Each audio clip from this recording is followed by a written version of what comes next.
Hello hi மக்களே, அனைவருக்கும் இனிய கார்த்திகை தீபத் திருநாள் நல்வாழ்த்துக்கள். இந்த தீபத் திருநாள் அன்னைக்கு எல்லாரோட வாழ்க்கையிலையும் ரொம்ப ரொம்ப முக்கியமான நாள். சந்தோஷங்களும் செல்வ வளங்களும் நிறைந்து இருக்க வேண்டும் என்று எல்லாருமே கடவுளை வேண்டிக்கலாங்க. எல்லாருமே நல்லா இருக்கணும் அப்படிங்கிறது தான் இந்த நாளில் வேண்டணும். இந்த தீப ஒளி மாதிரி, இந்த தீபச்சுடர் மாதிரி எல்லாரோட வாழ்க்கையிலையும் ரொம்ப ரொம்ப சந்தோஷமாக ஹாப்பியாக இருக்கணும் அப்படிங்கிறது தான் எங்களோட ஆசை. வாங்க நம்ம வீடியோக்குள்ளே போகலாம். ஹலோ ஹாய் மக்களே, வெல்கம் டு மஞ்சுமா விலாக்ஸ். எல்லோரும் எப்படி இருக்கீங்க? நிச்சயமாக எல்லாருமே நல்லா சந்தோஷமாக ஹாப்பியாக இருப்போம் அப்படின்னு நம்புகிறேன். கடவுளை வேண்டிக்கலாம். இன்றைக்கி உங்கள் மஞ்சுமா விலாக்ஸில் என்ன ஸ்பெஷல் அப்படின்னு பார்த்தா, அடடா சூப்பரான ஒரு கத்திரிக்காய் தக்காளி கடையல் தாங்க. டப்புன்னு காலையில் டிஃபனுக்கு செய்யணும், நைட்டு டின்னருக்கு ஒரு சைட் டிஷ் செய்யணும் அப்படின்னா இந்த சைட் டிஷ்ஷை மறக்காமல் ட்ரை பண்ணி பாருங்கள். சூப்பராக இருக்குது, டேஸ்ட்டுமே யம்மியாக இருக்குது. இதுக்கு நான் எடுத்துருக்கிறது வந்து பார்த்திங்கன்னா இந்த ப்ளூ கத்திரிக்காய் தான் எடுத்திருக்கேன். ஒரு 6-7 மாதிரி எடுத்துக்கோங்க. 3 தக்காளி எடுத்துக்கோங்க. ஒரே ஒரு வெங்காயம், ஒரே ஒரு உருளைக்கிழங்கு எடுத்திருக்கேன். 4 பச்சை மிளகாய் எடுத்திருக்கேன். அதுக்குள்ளே இது என்னடா ட்ரிங்க் அப்படின்னு பார்க்கும்போது, காலையில் எழுந்தவுடனே எம்டி ஸ்டொமக்கில் ஒரு வெயிட் லாஸ்க்காக ஒரு ட்ரிங்க் எடுக்கிறேன். இது ரொம்ப ரொம்ப ரொம்ப சூப்பராக சப்போர்ட் பண்ணுது. வீக்லி எனக்கு 2 kg கம்மியாக இருக்குது. சீரியஸாகவே எப்படி சொல்கிறது, நான் ட்ரை பண்ணி பார்த்து சொன்ன ஒரு விஷயம் உங்களுக்காக. வாரத்தில் ஒரு 2 கிலோ, அட்லீஸ்ட் ஒரு 1.5 கிலோ, எனக்கு 2 கிலோ, உங்களுக்கு எல்லாருக்குமே குறையும் அப்படின்னு நம்புகிறேன்.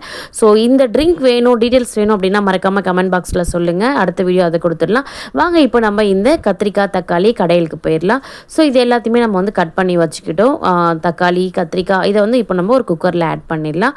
குக்கரில் வந்து பருப்பெல்லாம் எதுவுமே கிடையாது. சூப்பரான ஒரு கத்திரிக்காய் தக்காளி கடையல் தான். நம்ம கட் பண்ணி வச்சுருந்த அந்த வெங்காயம், உருளைக்கிழங்கு, கத்திரிக்காய், தக்காளி எல்லாமே போட்டுக்கலாம். போட்டுக்கிட்டு பச்சை மிளகா இதிலே போட்டுக்கலாம். போட்டுக்கிட்டு உப்பு தேவையான அளவு உப்பு போட்டுக்கலாம். மீதி வந்து உங்களுக்கு டேஸ்ட்டுக்கு எப்படி இருக்குன்னு பார்த்துட்டு குழம்பு வெந்ததுக்கப்புறமா கூட நம்ம பார்த்துக்கலாம். தேவையான அளவு தண்ணி, அதாவது நம்ம இந்த காய்ங்க வந்து முழுகிற அளவுக்கு தண்ணி வச்சுட்டு உப்பு போட்டுக்கலாம். கல் உப்பு போட்டுரு. அதுக்கப்புறமா வந்து மஞ்சள் தூள் இதில் ஆட் பண்ணிடலாம். மஞ்சள் தூளை ஆட் பண்ணிவிட்டு உடனே இதுக்கு எந்த சாம்பார் வச்சாலுமே குக்கரில் வைக்கிறீங்க அப்படின்னா ரொம்ப ரொம்ப முக்கியமான ஒரு டிப்ஸ், சீக்ரெட், சாம்பார் தூளை குக்கர்லேயே போடுங்க. எத்தனை பேர் சாம்பார் பொடி தூள் யூஸ் பண்ணுவோம் இல்லையா, அதை குக்கர்லேயே போட்டு வேக வைப்பீங்க அப்படிங்கிறத மறக்காமையும் சொல்லிடுங்க.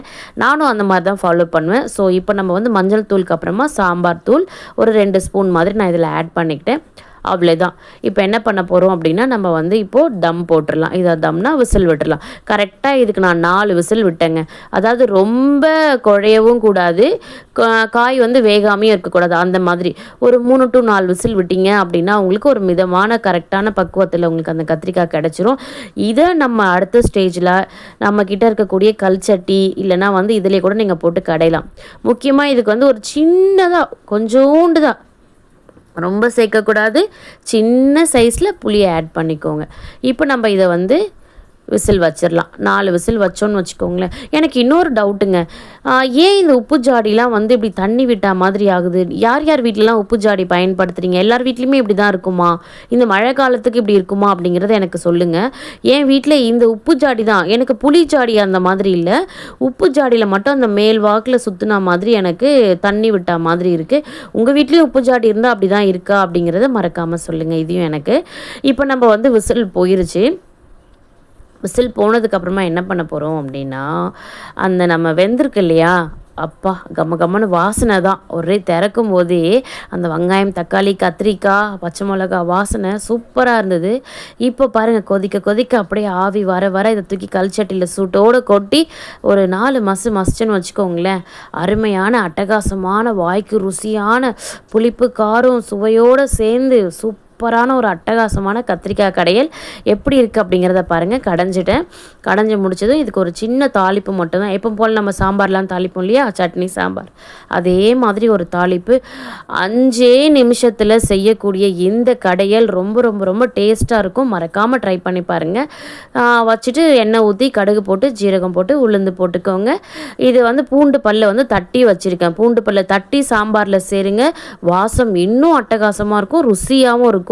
ஒரே ஒரு வரமிளகாவை கிள்ளி சேர்த்துருக்கேன், கருவேப்பிலை, அதுக்கப்புறமா போட்டுட்டு இதில் வந்து நம்ம கொஞ்சோண்டு வந்து பொடி போட்டுக்கோங்க, பெருங்காயம் பொடி போட்டு தாளித்து கொட்டி அதுக்கப்புறம் மல்லி இலையை தூவி, அப்பா இது மேலே ஒரு 4 இட்லி தட்டுக்காக தான் 4 இட்லி, அப்புறம் நான் எவ்வளோ சாப்பிடுவேங்கிறது நிறைய பேர் நேற்று வீடியோலேயே சொல்லியிருந்தாங்க.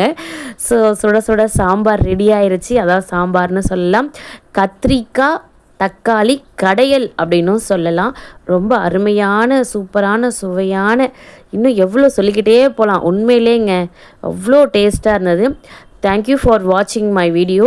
இப்போ தான் நம்மளோட வீடியோ ஃபஸ்ட் டைம் பார்க்குறீங்க அப்படின்னா மறக்காமல் லைக் பண்ணி கமெண்ட் பண்ணி சப்ஸ்கிரைப் பண்ணி சப்போர்ட் பண்ணிக்கோங்க மக்களே. முடிஞ்சால் ஹைப் கொடுத்துருங்க. Thank you so much. Idli sambar, idli தக்காளி கடையல் ரெடி ஆகிடுச்சு. பருப்பே இல்லாமல் 5 நிமிஷத்தில் 4 விசிலில் சூப்பராக செஞ்சாச்சு மக்களே. எப்படி இருக்குது அப்படிங்கிறத மறக்காமல் உங்கள் சூப்பரான கமெண்ட்டில் சொல்லுங்கள். தேங்க்யூ, பாய்.